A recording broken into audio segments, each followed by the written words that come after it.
Hello Cancer, this is Inspire 2016 with your weekly tarot reading for the week commencing the 27th of January until the 3rd of February 2025. The first card for you is representing, how do you feel about yourself? Your card is the Two of Cups. There is a beautiful start to a new romance in which you experienced understanding, harmony, and deep love between two souls. The seed has blossomed into a tree of appreciation. Kindness and thoughtfulness will bind your two hearts together with the feeling of being simultaneously very special to one another.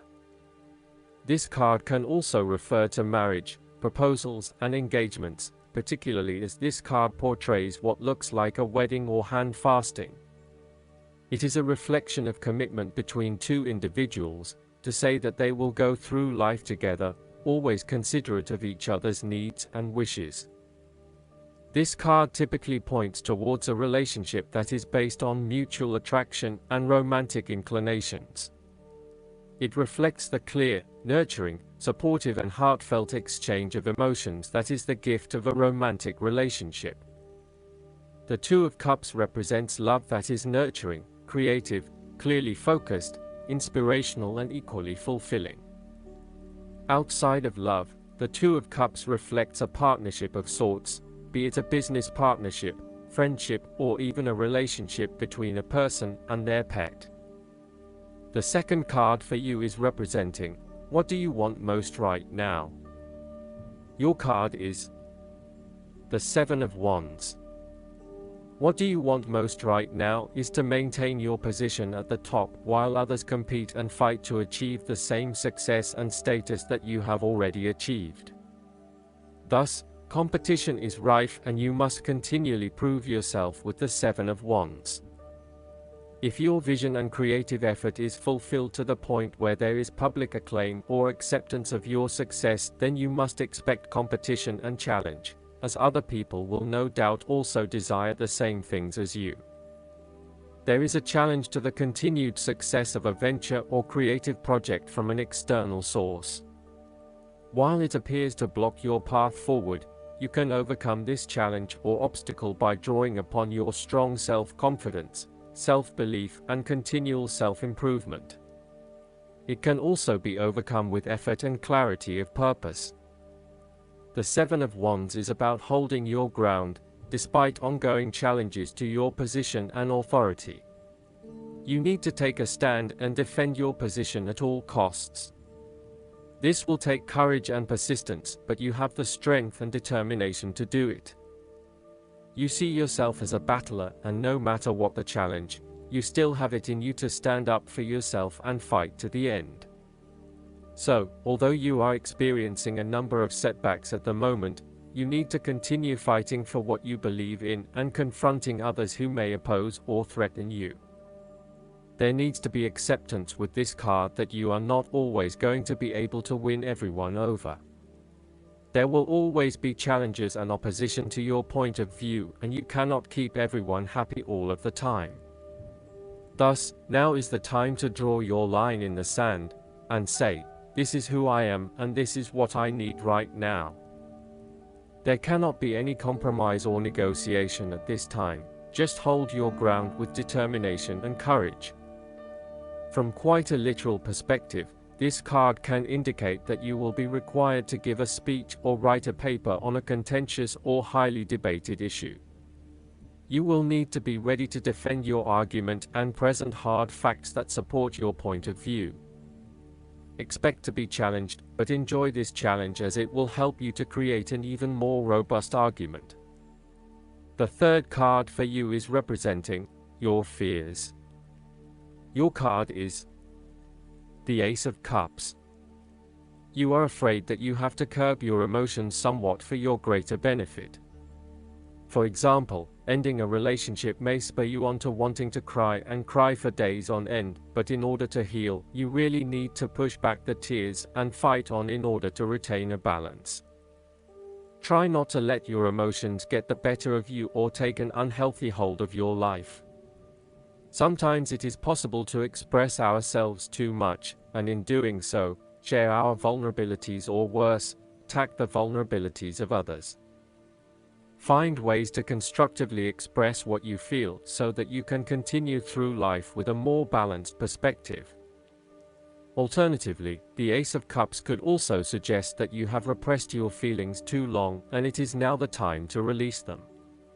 You may have bottled up so many emotions that you have become almost void of feeling true emotions and instead feel a general numbness inside. You are withholding your emotions for fear of getting hurt.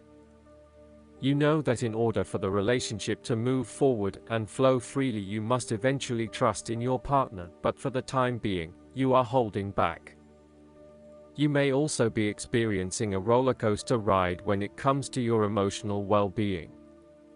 There are so many ups and downs in your life that sometimes you do not know if you are coming or going. Life has become emotionally exhausting and now your energy is running out. You need to look after your emotional health. Be conscious about how you are feeling and how this may be impacting your responses and reactions. The fourth card for you is representing what is going for you. Your card is the Three of Wands. There are opportunities to expand your horizons through study, travel, business enterprise, and learning. You need to become more aware of the opportunities that exist for you right now, as there may be more than you are aware of. To best see and take advantage of them, you must concentrate, cooperate, and remain open-minded. You may be more aware that your best opportunities lie outside of your current environment, so it is time to think big. Consider what you can do to open doors for yourself and create more development and self-exploration opportunities. It also signifies the changes and challenges that are up ahead and that are associated with expanding your horizons and entering new territories. Given the man in this card can see far ahead of himself, then you are likely to already be aware of the upcoming changes and challenges and can prepare for them ahead of time.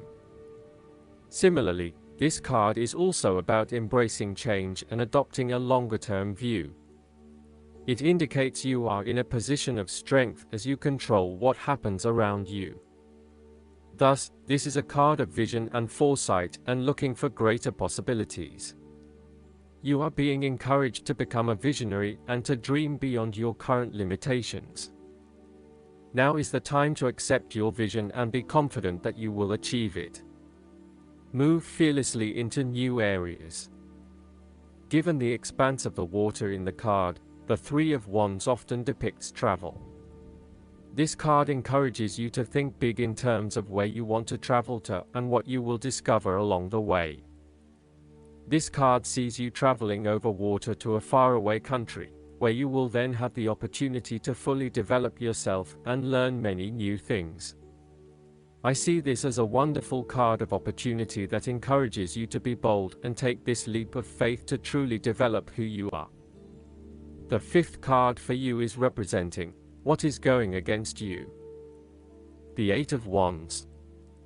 You are afraid of making mistake and fatal failures both in your work and personal relationship life. Despite having a lot of energy and enthusiasm to progress things forward, you are now being faced with multiple obstacles in your course.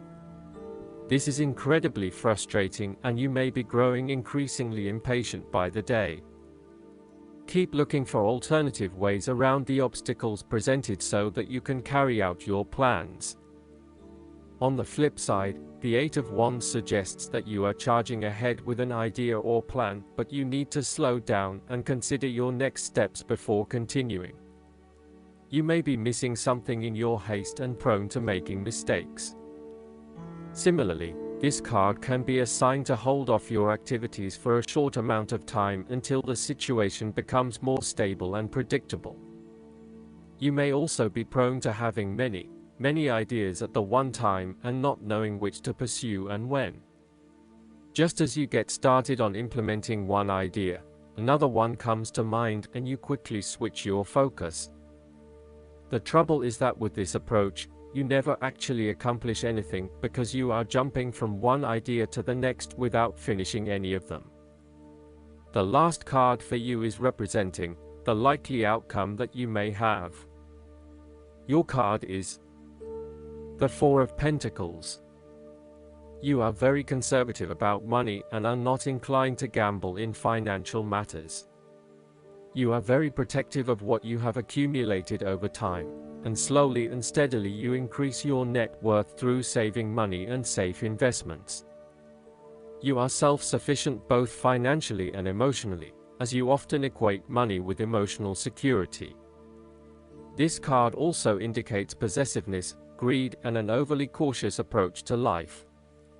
You may be afraid to take risks, both financially and emotionally, for fear of losing everything that you have attained so far. As a result, you may be vaguely unhappy and unfulfilled.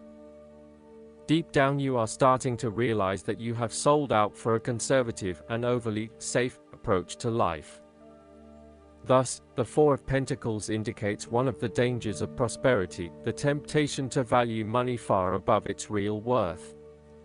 If wealth and financial success lead to a miserly or penny-pinching attitude, then you have found yourself in a narrow-minded state where nothing is perceived to have any significant value other than money. This attitude is an expression of extreme attachment to the material things of the world and is unhealthy in the long term. Sometimes, the Four of Pentacles can indicate an inflexible attitude that is resistant to change. You have already established a way of living that now works for you, so why change? Change appears to be a threat to your certainty, safety, and security, and may place you at risk of losing all that is important to you. Any suggestion of doing things differently is therefore going to be met with resistance for fear of how it will impact your personal sense of security. Thus, you are more likely to favor tradition and tried and tested ways of doing things, rather than taking any risks at this point. Last but not least, the guidance card for you is Pay Yourself First. This card is guiding you toward financial self-care through an ancient abundant secret, paying yourself first. While it is vitally important to your financial well-being to take care of your bills and other responsibilities, it is equally important to honor your debt to yourself. When you go to pay your bills, pay yourself. Common wisdom says that you should save 10% of each paycheck. Commit this money to be used only for responsible investing for your future. It's easy to justify not investing in yourself. It can seem egotistical or even wasteful. However, energetically, paying yourself first offers up a prayer to the universe that says, I am worth it. I too deserve abundance, prosperity, and peace.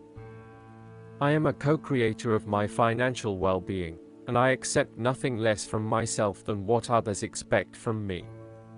Paying yourself first also involves other forms of self-care, and treating yourself with the same respect and generosity that you would extend to a loved one.